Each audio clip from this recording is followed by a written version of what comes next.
वंदे तु सर्वसिद्धे ध्रुवममलमणोगमं गदिं पत्ते रोक्षामि समयपाहुड मृणमो सुध केवली भणिदम्।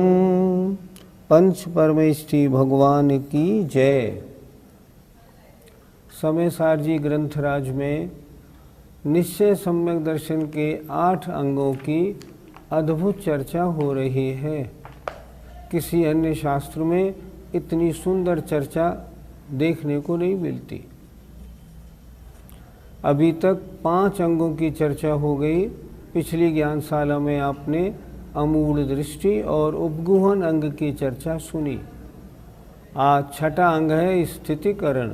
आज उसकी चर्चा होगी। गाथा नंबर 249 निकालिए। उमग्गं गच्छन्तं शिवमग्गे जोठवेदिया पाणम्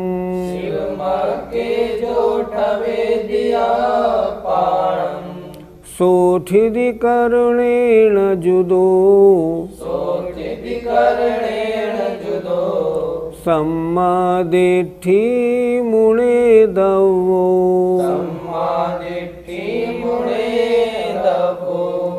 उमग्गं गच्छन्तं शिवमग्गे जोठवेदिया पाणम् सोठिदिकरणेन जुदो सम्मादिट्ठी मुने दवो उमग्गं गच्छन्तं शिवमग्गे जोठवेदिया पाणम् सोठिदिकरणेन जुदो सम्मादिट्ठी मुने दवो।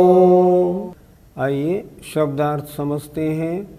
उमग्गम उन मार्ग में, गच्छन्तम जाते हुए, जो अपाणम अपनी आत्मा को, शिवमग्गे शिव मार्ग में, ठवेदि स्थापित करता है। कोई मुनिराज हैं और किसी कारणवश वो उन मार्ग में चले जाएं, अपने पथ से थोड़े हट जाएं, तब उनको ऐसी अपनी आत्मा को उस उन्मार्ग से हटाकर जो शिव मार्ग में पुनः लगा दे, उसका नाम स्थितिकरण है। स्थितिकरण अर्थात मार्गच्युत होती हुई आत्मा को जो पुनः मार्ग में स्थापित कर ले, वह स्थितिकरण है। फिर एक बार देखिए।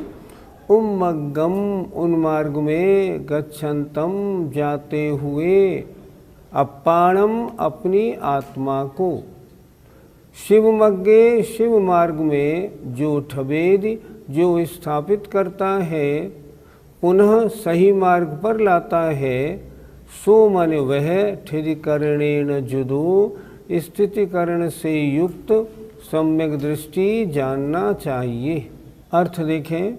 जो उन मार्ग में जाते हुए अपनी आत्मा को शिव मार्ग में स्थापित करता है, वह स्थितिकरण युक्त सम्यक दृष्टि जानना चाहिए। पंडित जी, मुनिराज की आत्मा उन मार्ग में कैसे चली जाएगी?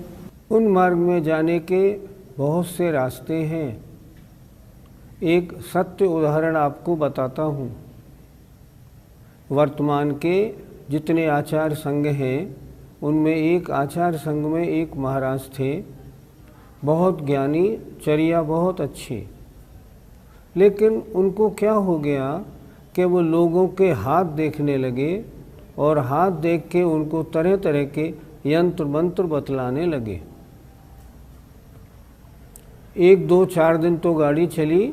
जब उनके आचार्य को मालूम पड़ा तो उन्होंने उन्हें समझाया, भाई ये तुम क्या कर रहे हो, ये तो कोई मार्ग नहीं है, मुनि का ये मार्ग नहीं, तुम तो ज्योतिषी बन रहे हो, ये ठीक नहीं। उन्होंने समझाने पर छोड़ दिया कि हाँ ठीक, मैं छोड़ता हूँ। लेकिन छोड़ तो दिया, अब कल तक तो भीड़ लगती थी, अब सन्नाटा हो गया। सन्नाटा उनको बर्दाश्त नहीं हुआ तो उन्होंने फिर दोबारा हाथ देखना और यंत्र मंत्र बताना शुरू कर दिया। ये मुनि का धर्म है क्या? नहीं, बिल्कुल नहीं। जो यंत्र मंत्र बताए वो मुनि नहीं, ये मुनि का काम ही नहीं। जब दोबारा शुरू कर दिया, भीड़ फिर लगने लगी। उनके आचार्य को मालूम पड़ा, आचार्य ने उनको फिर समझाया और आपको आश्चर्य होगा, उन्होंने 15-20 दिन तक रोज़ 2-2 घंटे उन्हें समझाया, लेकिन उनकी समझ में नहीं आया। उन्होंने कोशिश पूरी की, आचार्य के पास स्थितिकरण अंग है। उन्होंने कहा, उन मार्ग में जाते हुए को मैं पुनः शिव मार्ग में स्थापित कर दूं। यद्यपि वो कामयाब नहीं हुए और उन मुनि महाराज की दीक्षा छेद करना पड़ा, लेकिन फिर भी उन आचार्य महाराज ने उनको जो पुनः शिव मार्ग में लाने के लिए इतने दिन तक प्रयत्न किया, इसे कहते हैं स्थितिकरण अंग। ऐसा होना चाहिए। इसलिए उन्मार्ग में जाने के बहुत से रास्ते होते हैं। कोई अपने पास कोई सुविधा की वस्तु रखने लगे, कोई किसी कारणवश किसी के घर आने जाने लगे और कोई बात बन जाए, या भोजन में कोई मान लो जो चीज़ नहीं लेनी चाहिए वो लेने लगे। उनको बुला के समझा के पुनः सही मार्ग में लगाना, ये है स्थितिकरण अंग। यहाँ स्थितिकरण अंग निश्चय से चल रहा है। तो अगर आत्मा अपने शुद्धोपयोग से हटकर शुभोपयोग में आती है तो शुभोपयोग में आना भी मोक्ष मार्ग से हटना और उन मार्ग में जाना है। तो जो मुनि महाराज अपने उस मन को, अपनी आत्मा को पुनः शुद्धोपयोग में ले आते हैं, ये उनका निश्चय से स्थितिकरण अंग है। अर्थात शुद्धोपयोग से हटकर शुभोपयोग में आती हुई आत्मा को पुनः शुद्धोपयोग में स्थापित करना, इसका नाम स्थितिकरण अंग है। ये स्थितिकरण अंग का निश्चय से स्वरूप क्यों है कि अपनी आत्मा की चर्चा है और अन्य को स्थापित करना ये व्यवहारने का विषय है। वो व्यवहारने से स्थितिकरण अंग की चर्चा है। पंडित जी, अपनी आत्मा को पुनः शिव मार्ग में कैसे स्थापित करेंगे? जो आत्मा शुद्धोपयोग से हटकर शुभोपयोग में आ गई है या अशुभोपयोग में आ गई है, उपयोग गलत हो गया है, उस उपयोग से हटा के उस आत्मा को पुनः शुद्धोपयोग में स्थापित करेंगे। कैसे करेंगे? अपने मन को समझाएंगे, योगाभ्यास के बल से, अपनी साधना के प्रताप से, वास्तविकता का परिचय सोचकर समझकर वे अपनी आत्मा को शुभोपयोग अशुभोपयोग से हटाकर पुनः शुद्धोपयोग में स्थापित करेंगे। ये उनका अपना निश्चय से स्थितिकरण अंग है। कहाँ भी है देखो, पुरुषार्थ शुद्धिपाय अमृतचंद स्वामी काम क्रोध बदादिषु चलितु मुदितेषु वर्तमनो न्यायात् श्रुतमात्मनं परस्य च युक्त्या स्थितिकरणमपि कार्यम। काम क्रोध मद आदि के कारण चलितु, जो आत्मा अपने मार्ग से चलायमान हो रही है, उसे पुनः सही मार्ग में ले आना, इसका नाम स्थितिकरण अंग है। ये व्यवहारने की परिभाषा है। अन्य को स्थापित करता है दोबारा, व्यवहारने का विषय है, और अपनी आत्मा को स्थापित करता है शुद्धोपयोग में, तो ये निश्चय से स्थितिकरण अंग का विषय बनता है। गाथा 249 का पद्यानुवाद देखें। उन्मार्ग पे विचरता मन को हटाता, सन्मार्ग पे नियम से मुनि जो लगाता, वो ही स्थिति करण अंग सुधारता है। संसार से तेरे राह जग तारता है। इस तरह जो निश्चय से स्थितिकरण अंग को धारते हैं वे कभी भी सन्मार्ग से च्युत नहीं होंगे, इसलिए संसार से तिरेंगे और संसार को पार कर मोक्ष प्राप्ति करेंगे। गाथा नंबर 250 देखते हैं, आइए। जो कुण दिवच्छलतम, जो कुण दिवच्छलतम, तिल्ने साहूण मोक्षमगम्मी, तिल्ने साहूण मोक्षमगम्मी, सोवच्छल भाव जुदो, सोवच्छल भाव जुदो, सम्मादिठी मुणे दवो, सम्मादिठी मुणे दवो, जो कुल दिवच्छलतम, तिल्ने साहूण मोक्षमगम्मी, सोवच्छल भाव जुदो, सम्मादिठी मुणे दवो, जो कुण दिवच्छलतम, तिल्ने साहूण मोक्षमगम्मी, सोवच्छल भाव जुदो, सम्मादिठी मुणे दवो। एक एक शब्द के अर्थ पे ध्यान दें। जो कुणदी जो करता है, वत्सलतम वात्सल्य भाव, प्रीति भाव, किसमें? तिन्ने साहूण मोक्षमगम्मी, तीन साधन रूप मोक्ष मार्ग में। क्या तात्पर्य हुआ? जिसको एक ही चीज प्रिय है, तीन साधन रूप मोक्ष मार्ग, उसका वात्सल्य भाव किसमें है? बस तीन साधन रूप मोक्ष मार्ग। और वो तीन साधन कौन से हैं? सम्यक दर्शन, सम्यक ज्ञान, सम्यक चारित्र। जिन मुनि महाराज को इनके अलावा और कुछ भी रुचिकर लगता ही नहीं, क्योंकि मोक्ष मार्ग के ये साधन रूप हैं, इसीलिए तो मुनि बने हैं। इस कारण सो वह वत्सल भाव जुदो, वात्सल्य भाव से युक्त, सम्मादिठी सम्यक दृष्टि, मुणे दवो जानना चाहिए। फिर एक बार जरा देख लें। जो कुणदिवच्छलत्थम, जो करता है वात्सल्य भाव, प्रीति भाव, तीन साधन रूप मोक्ष मार्ग में, अर्थात जो तीन साधन रूप मोक्ष मार्ग में वात्सल्य भाव करता है, जिसका मन केवल उसी में लगा रहता है, मेरे सम्यक दर्शन, सम्यक ज्ञान, सम्यक चारित्र में कोई दोष न लग जाए, कोई कमी नहीं हो जाए, मैं हमेशा निश्चय रत्नत्रय में लीन रहूं, मैं हमेशा शुद्धोपयोग में रत रहूं, ऐसा वात्सल्य भाव रखता है, वह वात्सल्य भाव से युक्त सम्यक दृष्टि जानना चाहिए। ऐसे महामुनि महाराज जो निश्चय रत्नत्रय में हैं, वे निश्चय से वात्सल्य अंग के धारक हैं।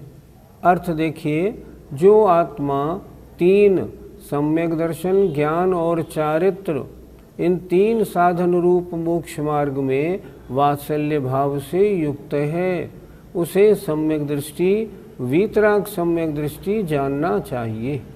पंडित जी, गाथा में तीन शब्द आया है, उसका अर्थ रत्नत्रय लगाएं या तीन प्रकार के साधु लगाएं? आपका तात्पर्य है आचार्य, उपाध्याय, साधु, ये तिल्ने इसमें लगाना चाहिए, शायद आपका ये तात्पर्य है। लेकिन जरा विचारो, यहाँ निश्चय नए से वात्सल्य अंग का स्वरूप है, ये किस पे लागू होता है? अपनी आत्मा पे। अगर वह साधु आचार्य उपाध्याय साधु 3 प्रकार के साधुओं में वात्सल्य भाव रखेंगे तो व्यवहारने से वात्सल्य अंग का स्वरूप हो गया। क्योंकि आचार्यों ने वात्सल्य भाव में लिखा है धर्म और धर्म के धारकों के प्रति वात्सल्य भाव होना, लेकिन वो व्यवहारने का विषय है, ये निश्चयने का विषय है। तो अपनी आत्मा, ये आत्मा किसमें प्रीति माने, ये आत्मा किसमें लगी रहे, रत्नत्रय धर्म में। इसलिए 3 प्रकार के साधु लगाना इस शब्द का अर्थ उचित नहीं बैठेगा। यहाँ तो यही लगाना पड़ेगा सम्यक दर्शन ज्ञान और चारित्र अर्थात निश्चय रत्नत्रय स्वरूप अपनी आत्मा में, निश्चय रत्नत्रय में जो आत्मा परम वात्सल्य भाव रखती है, निरंतर उसको और विशुद्ध बनाने का निरंतर भाव रखती है, जिसको उसके अलावा और कुछ चाहिए नहीं, वह निश्चय से वात्सल्य अंग का स्वरूप है। पंडित जी, व्यवहारने से वात्सल्य अंग का क्या स्वरूप माना जाए? छेड़ालाकार लिखते हैं धर्मी सो गौवत्स प्रीति सम, अर्थात साधर्मियों के साथ एकदम निस्वार्थ भाव की प्रीति होनी चाहिए। प्रीति कैसी? ये साधर्मी है, बस इस भाव की प्रीति निरंतर जिनके रहती है वो व्यवहारने से होते हैं। आचार्यों ने और भी लिखा, समंतभद्र महाराज लिखते हैं स्वयुत्थान प्रति सद्भाव सनाथा पेत कैतवा प्रतिपत्तिर यथा योग्यम वात्सल्यमभिलप्यते। अपना जो यूथ माने समूह है, अपने धर्म के मानने वाले जो लोग हैं उनके पास उनसे बड़े सद्भाव, उनको अपना मानते हुए बिना किसी मायाचारी के हर तरह से उनका सहयोग कैसे हो, ऐसा निरंतर विचार बनाए रखना। वात्सल्य भाव का एक उदाहरण देना चाहूँगा। हमारे आगरा में एक सज्जन कपड़े का काम करते थे। रात को अचानक शॉर्ट हो गया और उस शॉर्ट के कारण, बिजली के शॉर्ट होने के कारण उनकी पूरी दुकान में आग लग गई। सुबह जब वो सज्जन आए तो पूरी दुकान खाक रखी हुई थी। बड़े रोने लगे क्योंकि उनकी वही संपत्ति थी। लेकिन समाज वालों ने क्या किया, जैन समाज थी, उन्होंने क्या किया, 4-5 जो बड़े अधिकारी थे, मुखिया थे, वो आए और उनसे बोले भैया रो मत, तुम्हारा कितना नुकसान हो गया? उन्होंने कहा मेरा 6, 7, 8 लाख रुपए का नुकसान हो गया। उन्होंने कहा आप चिंता नहीं करो, कल आपके पास 8 लाख रुपए आ जाएंगे, ठाठ से दुकान को सही कराना। ये है वात्सल्य भाव। हमने ऐसे लोगों को देखा है जो सबसे पहले इंटरव्यू में अपनी बिरादरी वालों को, जैन वालों को प्रथम स्थान देते हैं। ये है वात्सल्य भाव। हम वात्सल्य भाव की केवल बात नहीं करें, वात्सल्य भाव को जीवन में उतारें भी, अपनाएं भी, तब तो बनेगी। ये है व्यवहारने से वात्सल्य भाव, साधर्मी के साथ स्नेह भाव होना।